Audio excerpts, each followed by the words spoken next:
ಪ್ರೀತಿಯ ವಿದ್ಯಾರ್ಥಿಗಳೇ, ತಮಗೆಲ್ಲ ಆಧಾರದ ಸುಸ್ವಾಗತ. ಈ ಒಂದು ಅವಧಿಯಲ್ಲಿ ನಾವು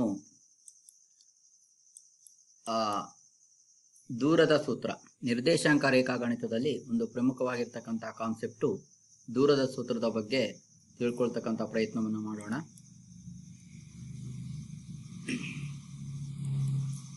ಈಗ ಇಲ್ಲಿ ನಮಗೆ ಎ ಬಿ ಅಂತ ಹೇಳ್ತಕ್ಕಂತಹ ಎರಡು ಬಿಂದುಗಳು ಆಗಿರ್ತಕ್ಕಂಥದ್ದು ಗ್ರಾಫ್ ಶೀಟ್ ಮೇಲೆ ಆಗಿರಲಿ, ಅದರ ನಿರ್ದೇಶಾಂಕ x1 y1 ಮತ್ತು x2 y2ಗಳಾಗಿರಲಿ.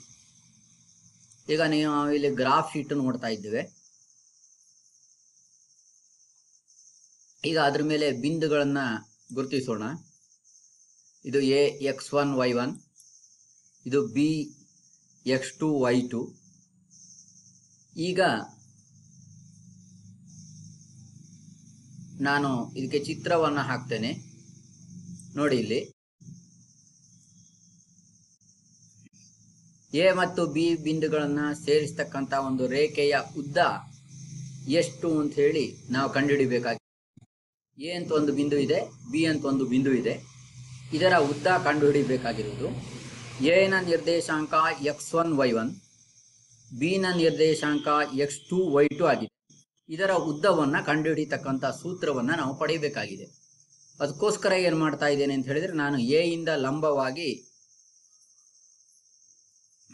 x ಅಕ್ಷಕ್ಕೆ, ಅದೇ ತರ ಬಿ ಇಂದ ಲಂಬವಾಗಿ x ಅಕ್ಷಕ್ಕೆ ರೇಖೆಗಳನ್ನು ಎಳಿತಾ ಇದ್ದೇನೆ ನೋಡಿ. ಎ ಇಂದ ಲಂಬವಾಗಿ ಎಳಿತಾ ಇದ್ದೇನೆ, ಅದೇ ತರ ಬಿ ಇಂದ ಲಂಬವಾಗಿ x ಅಕ್ಷಕ್ಕೆ ಗೆರೆಯನ್ನ ಎಳಿತಾ ಇದ್ದೇನೆ. ಹಾಗೆ ಎ ಇಂದ ಸಮಾಂತರವಾಗಿ ಒಂದು ಗೆರೆಯನ್ನ ಎಳಿತಾ ಇದ್ದೇನೆ, ಅದು ಸಿ ಆಗಿರಲಿ. ಅವಾಗ ನಮ್ಗೆ ಒಂದು ಲಂಬಕೋನ ತ್ರಿಭುಜ ಆಯಿತು, ಎ ಬಿ ಸಿ ಆಯ್ತು. ಲಂಬಕೋನ ತ್ರಿಭುಜ ಎ ಬಿ ಸಿ ಆಯಿತು. ಈಗ ನಮ್ಗೆ ಇದರ ಉದ್ದ ಎಷ್ಟು ಅಂತ ಹೇಳಿದ್ರೆ, ಇಲ್ಲಿಂದ ಇಲ್ಲಿಗೆ x2, ಇಲ್ಲಿಂದ ಇಲ್ಲಿಗೆ x1. ಆದ್ರಿಂದ ಇಲ್ಲಿಂದ ಇಲ್ಲಿಗೆ ಇರ್ತಕ್ಕಂಥ ದೂರ ಎಷ್ಟಾಯ್ತು ಅಂತಂದ್ರೆ x2 ಮೈನಸ್ x1. ಹಾಗೆ ಇಲ್ಲಿಂದ ಇಲ್ಲಿಗೆ y2, ಇಲ್ಲಿಂದ ಇಲ್ಲಿಗೆ y1. ಈ ದೂರ ಎಷ್ಟಾಯ್ತು ಅಂದ್ರೆ y2 ಮೈನಸ್ y1. ಹಾಗೆ ನಾವು ಇದಕ್ಕೆ ಲಂಬಕೋನ ತ್ರಿಭುಜವನ್ನ ಅನ್ವಯ ಮಾಡಿದ್ರೆ ಇದರ ಉದ್ದ A B squared equal to, ಇಲ್ಲಿ ಇದರ ಉದ್ದ ಎಷ್ಟು,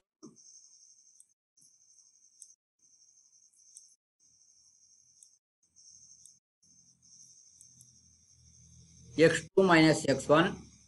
ಆ ಕಡೆದು ಉದ್ದ ಎಷ್ಟು, y2 ಮೈನಸ್ y1. ಸೊ ಹಾಗಾದ್ರೆ ಪೈಥಾಗರಸ್ ಪ್ರಮೇಯವನ್ನ ಈ ಚಿತ್ರಕ್ಕೆ ಅನ್ವಯಿಸಿ, ಈಗ ಪುನಃ ಚಿತ್ರ ಹಾಕ್ತಾ ಇದ್ದೇನೆ. ಪೈಥಾಗರಸ್ ಥಿಯರವನ್ನ ಅನ್ವಯಿಸಿದ್ರೆ ಆವಾಗ ಅದು ಏನಾಗ್ತದೆ ನೋಡಿ, A B squared equal to A C squared plus A C squared plus ಇದು ಬಿ ಸಿ ಸ್ಕ್ವೇರ್ಡ್ ಆಗಬೇಕು. A C squared plus B C squared, A C squared plus B C squared. ಅದಕ್ಕೆ ನಾವು ಅನ್ವಯ ಮಾಡಿದ್ರೆ x2 minus x1 whole squared plus y2 minus y1 whole squared. ನಮ್ಗೆ A B ಉದ್ದ ಬೇಕಾಗಿರೋದು, A B ಉದ್ದ square root of x2 minus x1 whole squared plus y2 minus y1 whole squared. ಇದರ ಉದ್ದ ಏನು, x2 minus x1 x2 minus x1 whole squared plus y2 minus y1 whole squared ಇದರ ಉದ್ದ. So ಹಾಗಾದ್ರಿಂದ ದೂರದ ಸೂತ್ರ x2 square root of x2 minus x1 whole squared square root of y2 minus y1 whole squared. ಈಗ ತಿಳ್ಕೊಂಡ್ರಿ ಸೂತ್ರ. ಯಾವುದೇ ಎರಡು ಬಿಂದುಗಳ ನಡುವಿನ ದೂರವನ್ನು ಕಂಡುಹಿಡಿತಕ್ಕಂಥ ಸೂತ್ರ x2 minus x1 whole squared plus y2 minus y1 whole squared. ಈಗ ಇದರ ಮೇಲೆ ಲೆಕ್ಕವನ್ನು ಮಾಡುವ.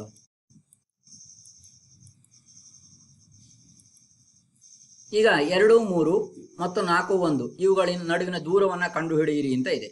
ಈಗ ನಮಗೆ ದೂರದ ಸೂತ್ರ ಕಂಡು ಹಿಡಿತಕ್ಕಂಥದ್ದು ಗೊತ್ತಿದೆ. So x1 y1 2, 3, x2 y2 4, 1 ಆಗಿರಲಿ. ಈಗ ಸೂತ್ರವನ್ನು ಅನ್ವಯ ಮಾಡೋಣ. A B equal to square root of x2 minus x1 whole squared y2 minus y1 whole squared. ಇಲ್ಲಿ x1 ಅಂದ್ರೆ 2, y1 ಅಂದ್ರೆ 3, x2 ಅಂದ್ರೆ 4, y2 ಅಂದ್ರೆ 1. ಸೊ ಅನ್ವಯ ಮಾಡಿ x2 ಗೆ 4, x1 ಗೆ 2, y2 ಗೆ 1, y1 ಗೆ 3. ಸೊ 4 ಮೈನಸ್ 2 ಹೋಲ್ ಸ್ಕ್ವೇರ್ಡ್ ಏನಾಗುತ್ತೆ 2 ಸ್ಕ್ವೇರ್ಡ್. 1 ಮೈನಸ್ 3 ಹೋಲ್ ಸ್ಕ್ವೇರ್ಡ್ ಏನಾಗುತ್ತೆ 1 ಮೈನಸ್ 3 ಹೋಲ್ ಸ್ಕ್ವೇರ್ಡ್ ಅಂದ್ರೆ -2 ಸ್ಕ್ವೇರ್ಡ್. ಸೊ ಏನಾಯ್ತು ಅವಾಗ 4 ಪ್ಲಸ್ 4 4 ಪ್ಲಸ್ 4 ಅಂತಂದ್ರೆ 8 8 ಅಂತಂದ್ರೆ 2√2. ಸೊ ಆದ್ರಿಂದ ಇವೆರಡು ಬಿಂದುಗಳ ನಡುವಿನ ಸೂತ್ರ 2√2. ಈಗ ಇನ್ನೊಂದು ಲೆಕ್ಕಕ್ಕೆ ಹೋಗೋಣ. ಇದು ಬಹಳ ಚೆನ್ನಾಗಿರ್ತಕ್ಕಂಥ ಲೆಕ್ಕ. 5 ಮೈನಸ್ 2 6 4 7 ಮೈನಸ್ 2 ಒಂದು ಸಮದ್ವಿಬಾಹು ತ್ರಿಭುಜದ ಶೃಂಗಗಳೇ ಎಂದು ಪರೀಕ್ಷಿಸಿ. ಸಮಬಾಹು ತ್ರಿಭುಜದ ಶೃಂಗಗಳಾಗಿರ್ಬೇಕಾದ್ರೆ 2 ಬಾಹುಗಳು ಸಮವಾಗಿರಬೇಕು, ಒಂದು ಬಾಹು ಸಮವಾಗಿರಬಹುದು. ಈಗ ಇದನ್ನ ನಾವು a = 5 minus 2, b = 6 4, c = 7 minus 2 ಅಂತ ಇಟ್ಕೊಳ್ಳೋಣ. ಈಗ ಎ ಬಿಯ ಉದ್ದವನ್ನ ಕಂಡುಹಿಡಿಯೋಣ. ಎ ಬಿಯ ಉದ್ದ ಸೂತ್ರ ಅನ್ವಯಿಸಿ AB = x2 minus x1 whole squared y2 minus y1 whole squared. ಇಲ್ಲಿ x1 y1 ಅಂದ್ರೆ 5 ಮೈನಸ್ 2, x2 y2 ಅಂದ್ರೆ 6 4. ಸೊ ಅದರಿಂದ 6 minus 5 whole squared 4 minus half minus 2 whole squared. 6 minus 5 ಅಂದ್ರೆ 1 ಸ್ಕ್ವೇರ್ಡ್, 4 ಮೈನಸ್ ಹಾಫ್ ಮೈನಸ್ 2 ಅಂದ್ರೆ +2 whole squared. So 1 plus 4 2 6 squared ಅಂದ್ರೆ 36. So √37 ಆಯ್ತು. A B ಅಂದ್ರೆ √37 ಆಯ್ತು. √37 ಅಂದ್ರೆ ಸುಮಾರಿಗೆ 6.6 ಹತ್ರ ಬರುತ್ತೆ. 6 36 6 ಹತ್ರ ಬರುತ್ತೆ. ಅದೇ ತರ ಬಿ ಸಿ ಕಂಡು ಹಿಡಿದ್ರೆ ಇದು x1 y1 ಆಯ್ತು, ಇದು x2 y2 ಆಯ್ತು. ಸೊ ಅದರಿಂದ ಏನಾಯ್ತು 7 minus 6 whole squared plus -2 minus 4 whole squared. 7ರಲ್ಲಿ 6 ಕಳೆದ್ರೆ 1 ಸ್ಕ್ವೇರ್ಡ್, 1 ಮೈನಸ್ 6 ಅಂದ್ರೆ +36. So √1 plus 36 √37. ಇವೆರಡು ಸೇಮ್ ಆಯ್ತು. ಎ ಬಿ = ಬಿ ಸಿ ಆಯ್ತು. ಮೂರನೇ ಬಾಹು ಕಂಡು ಹಿಡಿಯೋಣ. ಈಗ ಮೂರನೇ ಬಾಹು ಕಂಡು ಹಿಡಿದ್ರೆ C A = √x2 minus x1 whole squared plus y2 minus y1 whole squared. ಇಲ್ಲಿ 5 ಮೈನಸ್ 7 5 ಮೈನಸ್ 7 ಹೋಲ್ ಸ್ಕ್ವೇರ್ಡ್ ಅಂದ್ರೆ -2 ಸ್ಕ್ವೇರ್ಡ್ ಅಂದ್ರೆ 4. ಹಾಗೆ -2 minus half minus 2 minus half minus 2 ಅಂದ್ರೆ -2 ಪ್ಲಸ್ 2 0 ಆಗುತ್ತೆ. -2 ಹೋಲ್ ಸ್ಕ್ವೇರ್ಡ್ ಅಂದ್ರೆ 4 ಆಗುತ್ತೆ. 4ರ ವರ್ಗಮೂಲ 2. ಸಿ ಅಂದ್ರೆ 2 ಆಯ್ತು. ಇಲ್ಲಿ 2 ಬಾಹುಗಳು ಸಮ ಆಯ್ತು. ಏನಾಯ್ತು ಎ ಬಿ = ಬಿ ಸಿ ಆಯ್ತು, ಬಟ್ ನಾಟ್ = ಸಿ ಎ. 2 ಬಾಹುಗಳು ಸಮ ಆಗಿರೋದ್ರಿಂದ ಸಮದ್ವಿಬಾಹು ತ್ರಿಭುಜ ಅಂತ ಆಯ್ತು. ಇದನ್ನ ನಾವು ಗ್ರಾಫ್ನಲ್ಲೂ ಕೂಡ ಮಾಡಿ ತುಂಬಾ ಅರ್ಥಗರ್ಭಿತವಾಗಿ ಸಮಸ್ಯೆಯನ್ನ ಅರ್ಥ ಮಾಡ್ಕೊಳ್ಬಹುದು. ನೋಡಿ, ಈಗ ಇಲ್ಲಿ ಆ ಬಿಂದುಗಳೇನಿದೆ ಅದನ್ನು ಬಿಂದುಗಳನ್ನ ಗುರುತಿಸೋಣ. ಮೊದಲನೇ ಬಿಂದು 5 ಮೈನಸ್ 2, ಎರಡನೇ ಬಿಂದು 6 4, ಮೂರನೇ ಬಿಂದು 7 ಮೈನಸ್ 2. ಈಗ ಇವು ಮೂರನ್ನ ಸೇರಿಸಿ ತ್ರಿಭುಜ ಸಿಕ್ತು. ತ್ರಿಭುಜ ಸಿಕ್ಕಿದಾಗ ನೋಡಿ, ಇದು ನಮಗೆ ಸಿಕ್ಕಿರ್ತಕ್ಕಂಥದ್ದು ಸಮದ್ವಿಬಾಹು ತ್ರಿಭುಜ. ಇಲ್ಲಿ ನೀವು ಬಿ ಸಿ ನೋಡಿದ್ರೆ ಕರೆಕ್ಟ್ ಆಗಿ, ಎ ಸಿ ನೋಡಿದ್ರೆ ಕರೆಕ್ಟ್ ಆಗಿ ಗೊತ್ತಾಗುತ್ತೆ. ಎ ಸಿಯ ಉದ್ದ 2 ಇದೆ. ನಮ್ಗೆ 2 ಯೂನಿಟ್ ಬಂದಿತ್ತು ಎ ಸಿಯ ಉದ್ದ. ಎ ಸಿ ಉದ್ದ 2 ಇದೆ. ಅದೇ ತರ ಬಿ ಸಿ ಮತ್ತು ಎ ಸಿಗಳು ಸಮನಾಗಿರ್ತದೆ. ಸೊ ಹೀಗೆ ನಾವು ತ್ರಿಭುಜವನ್ನು ಅಳತೆ ಮಾಡೋದ್ರ ಮುಖಾಂತರ ಕೂಡ ನಾವು ಇದನ್ನ ತಿಳ್ಕೊಳ್ಬಹುದು. ಮುಂದಿನ ಸೂತ್ರಕ್ಕೆ ಹೋಗೋಣ. ಕೇಂದ್ರದಿಂದ ನಡುವಿನ ಒಂದು ಬಿಂದುವಿನ ನಡುವಿನ ದೂರವನ್ನ ಕಂಡುಹಿಡಿಯಲಿಕ್ಕೆ ಇರತಕ್ಕಂತಹ ಸೂತ್ರ. ಈಗ ಕೇಂದ್ರ ಅಂದ್ರೆ 0 0 ಆಗಿರ್ತದೆ. ಎ ಕೇಂದ್ರ 0 0 ಆಗಿರುತ್ತೆ. ಬಿ 2 ಬಿಂದು ಆಗಿರ್ತಕ್ಕಂಥದ್ದು XY ಆಗಿರಲಿ. ಸೊ ಈಗ ನಾವು ಕೇಂದ್ರದಿಂದ ದೂರ ಅಂದ್ರೆ ಇಲ್ಲಿಂದ ಎ ಇಂದ ಬಿಗೆ ಇರ್ತಕ್ಕಂಥ ದೂರ. ಪುನಃ ಪೈಥಾಗರಸ್ ಥಿಯರಂ ಅನ್ನ ಅನ್ವಯ ಮಾಡಿದ್ರೆ ಇಲ್ಲಿ ಇದು x, ಇಲ್ಲಿಂದ ಇಲ್ಲಿಗೆ ಇದು x ಆಯ್ತು, ಇಲ್ಲಿಂದ ಇಲ್ಲಿಗೆ y ಆಯ್ತು.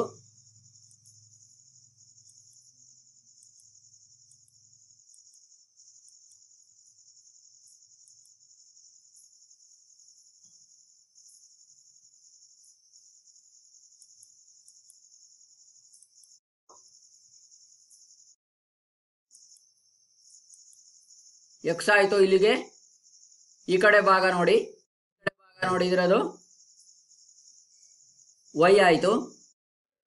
ಆದ್ರಿಂದ ಆದ್ರಿಂದ ಆದ್ರಿಂದ ಆದ್ರಿಂದ ಆದ್ರಿಂದ ಆದ್ರಿಂದ ಇದು x²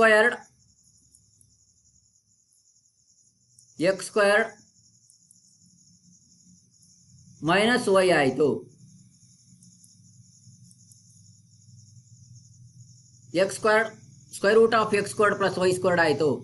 ಸೊ ಅದರಿಂದ ಕೇಂದ್ರದಿಂದ ಇರುವಂತಹ ದೂರ A B x squared plus y squared, A B equal to x squared plus y squared.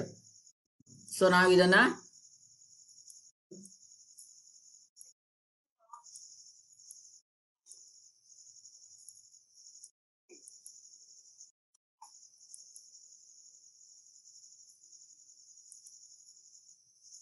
ಈಗ ಈ ಸೂತ್ರದ ಮೇಲಿನ ಲೆಕ್ಕಗಳನ್ನ ನೋಡೋಣ. 6, 8 ಕೇಂದ್ರದಿಂದ ಎಷ್ಟು ದೂರದಲ್ಲಿದೆ?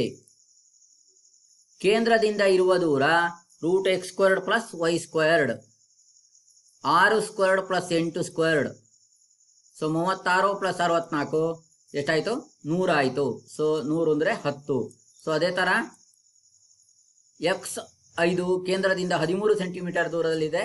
ಎಕ್ಸ್ ನ ಬೆಲೆ ಕಂಡುಹಿಡಿಯಿರಿ. ಕೇಂದ್ರದಿಂದ ದೂರ x squared plus 5 squared, square root of x squared plus 5 squared equal to 13. So ನಾವು ವರ್ಗಮೂಲ ತೆಗೆದ್ರೆ 13 squared equal to x squared plus 25. 25 ಈ ಕಡೆ ತಗೊಂಬಂದು 169 23 44 ಆಗುತ್ತೆ. ಎಕ್ಸ್ ಅಂದ್ರೆ root 144, x equal to 12. So ಹೀಗೆ ಲೆಕ್ಕವನ್ನ ಮಾಡಬಹುದು. ಈಗ ಇಲ್ಲೊಂದು ಆಕ್ಟಿವಿಟಿ ಕೊಟ್ಟಿದ್ದೇನೆ. ಇಲ್ಲಿ 4 ಗೆರೆಗಳಿದಾವೆ. ಈ ಗೆರೆಗಳ ನಿರ್ದೇಶಾಂಕಗಳನ್ನ ನೀವು ಗುರುತಿಸಿ. ಎದೆಷ್ಟು ಬಿದೆಷ್ಟು ಅಂತ. ಎ ಬಿ ಅಳತೆ ಕಂಡುಹಿಡಿಯಿರಿ. ಪಿ ಕ್ಯೂ ನಿರ್ದೇಶಾಂಕ ಗುರುತಿಸಿ, ಅದರ ಅಳತೆ ಕಂಡುಹಿಡಿಯಿರಿ. ಕೆ ಎಲ್ ನಿರ್ದೇಶಾಂಕ ಗುರುತಿಸಿ, ಅದರ ಅಳತೆ ಕಂಡುಹಿಡಿಯಿರಿ. ಎಕ್ಸ್ ವೈ ನಿರ್ದೇಶಾಂಕ ಗುರುತಿಸಿ, ಅದರ ಅಳತೆಯನ್ನ ಕಂಡುಹಿಡಿಯಿರಿ. ಇಲ್ಲಿ ಅದನ್ನು ನೋಡಿಕೊಂಡು ಈ ಟೇಬಲ್ ಅನ್ನ ಪೂರ್ಣ ಮಾಡಿ. ಗೊತ್ತಾಯ್ತಾ? ಮೊದಲ ಬಿಂದು ನಿರ್ದೇಶಾಂಕ, ಎರಡನೇ ಬಿಂದು ಅದರ ನಿರ್ದೇಶಾಂಕ, ಅವುಗಳಿರ್ತಕ್ಕಂಥ ದೂರದ ಉತ್ತರ. ಇದನ್ನ ಮಾಡಿ. ನೆಕ್ಸ್ಟು ಇನ್ನೊಂದು ಲೆಕ್ಕ. 0 4 -4 0 0 4 ಇವುಗಳು ಸಮಬಾಹು ತ್ರಿಭುಜದ ನಿರ್ದೇಶಾಂಕಗಳನ್ನು ತೋರಿಸಿ ಗ್ರಾಫ್ ಹಾಳೆಯಲ್ಲಿ ಚಿತ್ರಿಸಿ ಸ್ಪಷ್ಟಪಡಿಸಿಕೊಳ್ಳಿ. ನಾನು ಈಗಾಗಲೇ ತೋರಿಸಿದ್ದೀನಲ್ಲ, ಆ ಥರ ಗ್ರಾಫ್ ಹಾಕಿ ತೋರಿಸಿ ಸ್ಪಷ್ಟಪಡಿಸಿ.